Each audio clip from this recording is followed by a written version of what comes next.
అవునా కాదా? ముందు కొద్దిగా ఎక్సైటెడ్ ఉండాలి అబ్బా మీరు. ఏ ఇంట్లో జరగదు మా ఇంట్లో జరుగుతుంది అంటే కాదు కదా, ప్రతి ఇంట్లో జరిగేదే కదా. అవునా కదా ముచ్చట?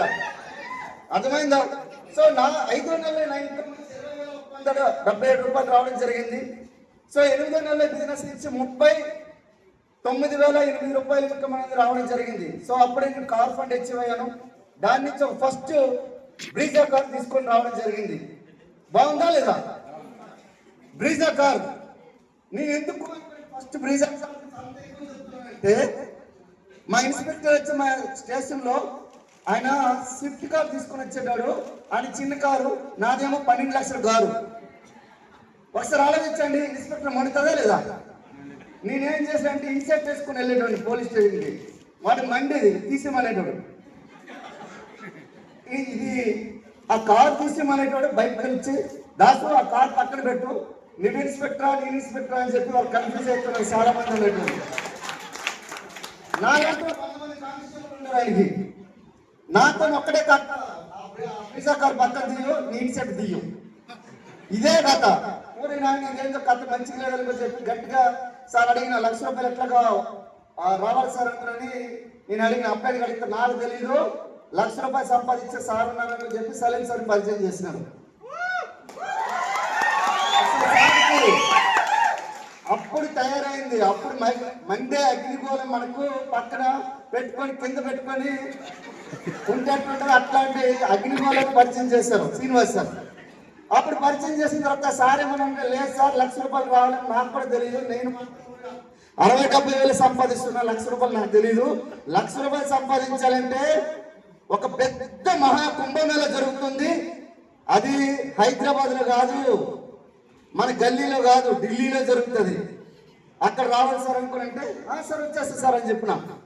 నేను అప్లై ఏం చెప్పినా నో అనే పదం మనకు రాదు. సో ఇమీడియట్గా నేను ఏం చేసినంటే సార్ వచ్చేస్తానని చెప్పినా. లేదు సార్ మీ మేడం రావాలి. మా మేడం ఎట్లా ఉంటుంది అంటే జీ హుజూర్ ఇదేం చెప్పా, ఓకే వస్తా నేను చెప్పినా. నేను అట్లనే ఆమె ఇంటి దగ్గర నుంచి రేపు పెళ్ళంటే ఈరోజు తీసుకొని వచ్చి పెళ్లి చేసుకున్నాను. అర్థమైందా? మరి నా మాట ఉంటుందా లేదా? లవ్ మ్యారేజ్ అబ్బా, మీరు ఏదో అనుకుంటారు, ఏదేదో అనుకుంటారు. మామూలు కథలు ఉంటే మనమే. అర్థమైందా? పెద్ద కథలు ఉంటాయి. తీస్తే సినిమా అయితే, రాస్తే పుస్తకం అవుతుంది. So very fantastic. అయితే సార్తో మీ టీం కూడా రావాలన్నారు. టీం సార్ వచ్చేస్తారు సార్ అన్న. 300 మంది ఉండేవాళ్ళు. ఆ 300 మంది దగ్గరికి వెళ్ళి కలిసి సార్ 300 మంది వస్తారు సార్ నాతో అంటే, రండి సార్ రండి సార్ అన్నారు. 300 మంది దగ్గరికి వెళ్తే వాళ్ళు 1,00,000 కారణాలతో ఒక్కొక్కరు 1,00,000 కారణాలు చెప్తున్నారు. నేను ఎందుకు రాకూడదు అని చెప్పడానికి 1,00,000 కారణాలు చెప్పినారు. వాళ్ళు చూసి నాకు అనిపించింది దానికంటే సూసైడ్ చేసుకుని చచ్చిపోవడం చాలా ఈజీ అనిపించింది నాకు. అట్లా చేసిన 300 మందికి కలిసిన ఒక 20 మంది రెడీ అన్నారు. అన్నారు 20 మంది, 300 మందిలో 20 మంది రెడీ అంటే అందులో ఆ 20 మంది కూడా ట్రైన్ టికెట్లు చేసుకున్నారు తెలంగాణ ఎక్స్ప్రెస్కి. 20 మంది చేసుకున్నారు, కానీ 11 మందే ట్రైన్ ఎక్కారు. ఇది మరీ బాగుంది కదా. సార్కి ఫోన్ చేసిన, సలీం సార్ ఇట్లా వీళ్ళు 9 మంది రాలేదంటే సార్ నాకు 40 మంది రాలేదు సార్ అన్న. నాకు ఇదేదో పెద్ద ఫిగర్ ఉంది, నాకేం ప్రాబ్లం లేదు, సార్ దగ్గర పెద్ద ఫిగర్ ఉంది, నా దగ్గర తక్కువ ఫిగర్ ఉంది అనుకో చెప్పి వెళ్ళిపోయినాం. ఈ 11 మంది కూడా వెళ్తూ మధ్యలో మేము ఆగ్రాలు ఎదుగుతాం, ఆడపోడేలు దిగుతాం, ఏడుపోడేలు దిగుతాం, కొద్దిన్నర దగ్గర దిగుతాం. వీళ్ళు ఎవరు బిజినెస్ మాట్లాడుకోవట్లే 11 మంది. వాళ్ళు అట్లా చేసుకొని గట్టిగా ఇలా గట్టి పట్టుకొని గట్టి చుట్టుకోవడం తప్ప ఏం లేదు. గట్టి పట్టుకుంటూ వెళ్ళిపోయి ఆడకి తీసుకొని వెళ్ళిపోయి అక్కడ మీటింగ్ హాల్లో కూర్చోబెట్టినాం. మీటింగ్ హాల్లో కూర్చున్నంత వరకు వాళ్ళు మేము ఆగ్రాకి వెళ్ళిపోతాం, మేము ఇక్కడ కూర్చోము, గేట్ వే ఆఫ్ ఇండియాకి అక్కడికి వెళ్తామని చెప్పి మాట్లాడుకుంటాడు. ఇదేంది 11 మందికి తీసుకొని వస్తే వాడు ఎవడు కూర్చొని ఉంటాడు, ఏంది కథ? సార్కి ఏమని చెప్తే నా సిగ్గిపోతుంది అనుకో చెప్పి ఇట్లా అనుకున్న తర్వాత కూర్చోబెట్టినా. అక్కడి నుంచి వాళ్ళకి ఒక అయస్కాంతం అట్లా లాగి కూర్చోబెట్టింది 11 మందికి. ఆ 11 మందిలో 9 మంది కూడా ఈ రోజు 1,00,000 రూపాయల కంటే అబౌవ్ సంపాదిస్తున్నారు. 2 బిజినెస్ లో లేరు, 9 మంది లక్షాధికారులు అయిపోయినారు. సో ఆ రోజు 9 మంది వచ్చారు. ఈ రోజు వెస్టీజ్ చూడండి, అందులో నుంచి కొన్ని వందల మంది కార్ ఇన్సూరెన్స్, రేపు కారణంతో కలిపితే 417 మంది కార్ ఇన్సూరెన్స్ అవుతారు మనకి. ఆలోచించండి, ఒక్కడు ఆగిపోతే నా వల్ల ఏమైపోతా. ఒకసారి ఆలోచించండి, డౌట్ ఏదైనా వచ్చింది అనుకుంటా ఫస్ట్ ఆఫ్ ఆల్ మీరు మైండ్ నుంచి తీసేసేయండి. ఎందుకనుకుంటే ఈ బిజినెస్ ఎట్లా ఉంటుందంటే మీకు జరుగుతుందా లేదనే విషయం మీకు తెలియదు. ఏదైనా పని ప్రారంభించాలంటే ధైర్యం సరిపోతుంది, కానీ పూర్తి చేయాలంటే పట్టుదల కావాలి. ఆ పట్టుదల మీకు అందించేదే విన్నింగ్ టీమ్. మీరు అర్థమవుతుందా? కరెక్ట్ గా ఎఫ్ఆర్ఈకి వెళ్ళిన తర్వాత ఇమీడియట్ గా నెక్స్ట్ ఎఫ్ఆర్ఈ కల్లా మేము ఏం చేస్తాం అనుకున్నామంటే డిసిజన్ తీసుకున్నా, అక్కడికి వెళ్ళి నెక్స్ట్ క్రౌన్ గా వస్తారని చెప్పి అనుకున్నా. నెక్స్ట్ ఎఫ్ఆర్ఈ కల్లా క్రౌన్ కంప్లీట్ చేసుకున్నా, స్టేజ్ మీద చెప్పేసిన 14 నెలల్లో నేను డివిసీ వస్తారని చెప్పేసిన. కానీ ఆ టైంలో అందరూ ముట్టుకున్నా కూడా ప్రమాదమే. ఆ టైం ఏంటిది, కరోనాలో వచ్చేసినాం. కానీ ₹1,00,000 చెక్ కాస్త 25,000 వచ్చేసింది. కానీ నేను ఎవ్వరికి చెప్పలేదు. కానీ ఇమీడియట్ గా ఏం చేస్తానంటే మళ్ళీ, ఎందుకంటే నేనే కాదు, అప్పుడు నా శాలరీ కూడా సగమే ఇచ్చేటోళ్ళు పోలీస్ డిపార్ట్మెంట్ లో. ఇచ్చినా కూడా 30 అంటే 3 నెలలకు ఒకసారి 2 నెలలకు ఒకసారి శాలరీ ఇచ్చేటోళ్ళు. అక్కడే ఇవ్వలేరు అన్నప్పుడు వెస్టీలో ఆయన కనీసం ఇన్కమ్ వస్తుంది కదా అని చెప్పి స్టార్ట్ చేసిన. కరెక్ట్ గా 6 లక్షల ఇన్కమ్ అనేది 1 year లో వెళ్ళి ఈరోజు మెర్సిడీస్ బెంజ్ 74 లక్షల బెంజ్ ఇక్కడ బయట చూడండి.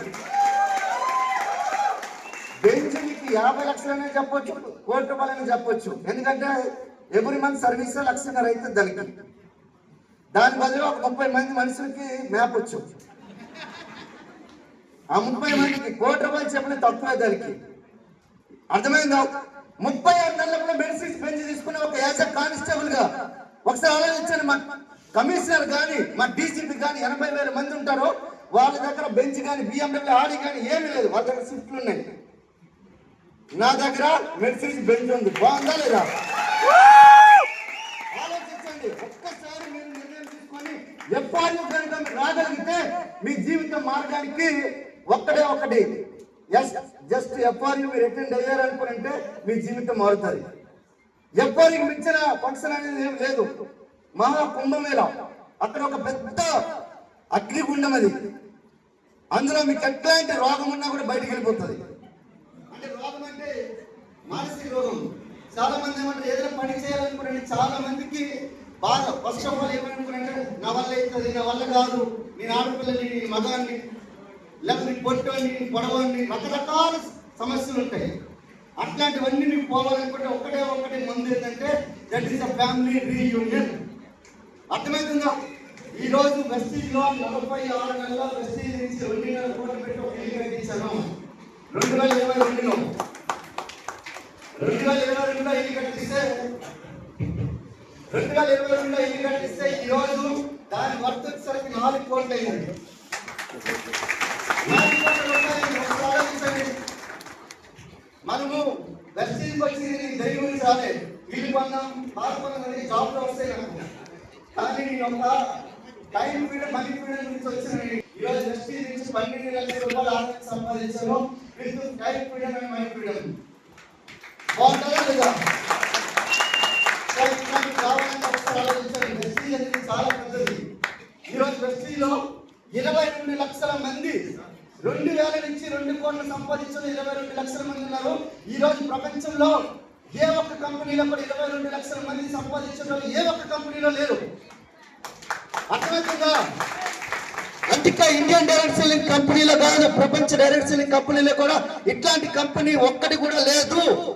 అందుకే ఇండియన్ డైరెక్ట్ సెల్లింగ్ కంపెనీలో వెస్టీజ్ కి కాంపిటీషన్ లేదు. అర్థమవుతుందా? అందుకే ఈ రోజు వెస్టీజ్ లో 12,000 మంది కారు తీసుకున్న వాళ్ళు ఉన్నారు. కార్లు అంటే ఏదో రోడ్ల మీద తిరిగేవి, బొమ్మ కార్లు కాదు. అర్థమవుతుందా? 7,000 మంది ₹1,00,000 పైబడి సంపాదించే వాళ్ళు ఉన్నారు. అందులో మనకు 300 మంది మల్టా మిలియనర్స్ అయిన వారు ఉన్నారు. వాళ్ళు బెంజ్, BMW, ఆడి, జాగ్వార్, రోల్స్ రాయిస్ కొన్న వాళ్ళు ఉన్నారు 300 మంది. అర్థమవుతుందా? ఇంతవరకు ఏ ఒక్క కంపెనీలో, టాటాలో కానీ, బాటాలో కానీ, యాపిల్లో కానీ ఏ కంపెనీలో కూడా ఇంతవరకు 300 మిలియనర్స్ సృష్టించిన ఒక్క కంపెనీ లేదు. అర్థమైందా? మీకు రిలయన్స్ లో ఓనర్ ఒక్కడే ఉంటాడు, వాళ్ళే ఒక కోటీశ్వరులై ఉంటాడు. మీకు యాపిల్లో ఒక్కడే ఓనర్ ఉంటాడు, వాళ్ళే ఒక కోటీశ్వరులై ఉంటాడు. కేఎఫ్సీలో ఓనర్ ఒక్కడే ఉంటాడు, కోటీశ్వరుడు కూడా ఒక్కడే ఉంటాడు. అర్థమైందా? కానీ వెస్టీజ్ లో మాత్రం మనకి 22 లక్షల మంది ఓనర్స్ ఉన్నారు. అందులో 12,000 మంది కార్లు తీసుకున్నారు. That is the power of Vestige. 7,000 మంది లక్షాధికారులు అయ్యారు. That is the power of Vestige. అర్థమవుతుందండి? అది రెడీ? yes మనకు సౌండ్ ఎక్కడికైనా ప్రాబ్లం ఎలా వచ్చినా మనకు సమస్య లేదు. ఒకటి ఆలోచించండి, మనలో పవర్ ఉంటే ఎక్కడున్నా మనం బతుకోవచ్చు. అర్థమైందా? అర్థమైందా? రైట్. ఓకే, సౌండ్ పోతే ఏం ప్రాబ్లం లేదు, జస్ట్ నా వాయిస్ మాత్రం అనుకరించండి. అర్థమైందా? నేను డాక్టర్ ఎస్వి బాబు సార్ ఇట్లా చూసుకుంటూ జస్ట్ ఫాలో అవుతూ నేను కోటీశ్వరుని అయిపోయినా. ఇప్పుడు నాతో పాటు ఫాలో అవుతూ ఉన్న శ్రీనివాస్ రెడ్డి మాస్టర్ నెలకు 10 లక్షల రూపాయలు సంపాదిస్తున్నాడు. ఆంజనేయ సార్ 8 లక్షలు సంపాదిస్తున్నాడు. నేను ఇల్లు కొన్నా, వాళ్ళు ఇల్లు కొన్నారు. నేను 2.5 కోట్లు పెడతా, 3 కోట్లు పెట్టి ఇల్లు కొన్నాడు. ఈయన 3 కోట్లు పెట్టి కొనబోతున్నాడు, ఆల్రెడీ కట్టిస్తున్నాడు. ఒకసారి సంజయ్ మేడం వచ్చి 2 ఆమె కూడా 1.5 కోట్లు పెట్టి ఇల్లు కొన్నది.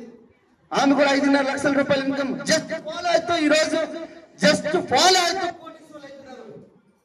మీరు కనుక ఒకసారి ఆలోచించండి, జీవితంలో ఒకే ఒక్క నిర్ణయం తీసుకోవాలంటే ఫ్యామిలీ రీయూనియన్ ఫంక్షన్.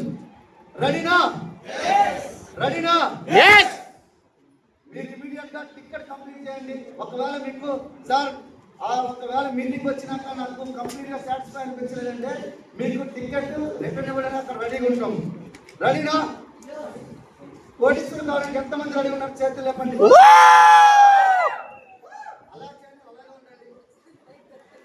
ఇప్పుడు ఎఫ్ఆర్ టికెట్ ఎంతమంది చేస్తారు? చేతులు లేపండి. ఎఫ్ఆర్ టికెట్ ఎంతమంది చేస్తారు? ఒకసారి గట్టిగా బిగినండి అప్లైస్ వీళ్ళందరికీ కూడా. సో చూడండి, ఏప్రిల్ 30 వరకు నాకు తెలిసి సుమారుగా విన్నింగ్ టీమ్ లో 1000 కార్లు రాబోతున్నాయి. 1000 కార్లు మేము పెట్టుకొని ప్లాన్ చేసుకొని వర్క్ చేస్తున్నాం. అర్థమవుతుందా? 500 మంది ₹1,00,000 పైబడి సంపాదించడానికి మనం మిషన్ 2x పెట్టుకొని పని చేస్తున్నాం. అందులో మీరు ఉన్నారా లేదా చెక్ చేసుకోండి. మీకు అవకాశం వచ్చిందంటే ఒక పూర్వజన్మ సుకృతం, దాన్ని మీరు సద్వినియోగపరచుకోండి. మీరు సక్సెస్ కండి, మీ జీవితాన్ని మార్చుకోండి. ఎఫ్ఆర్కి రండి, అక్కడ కలుద్దాం. So wish you all the best and thank you.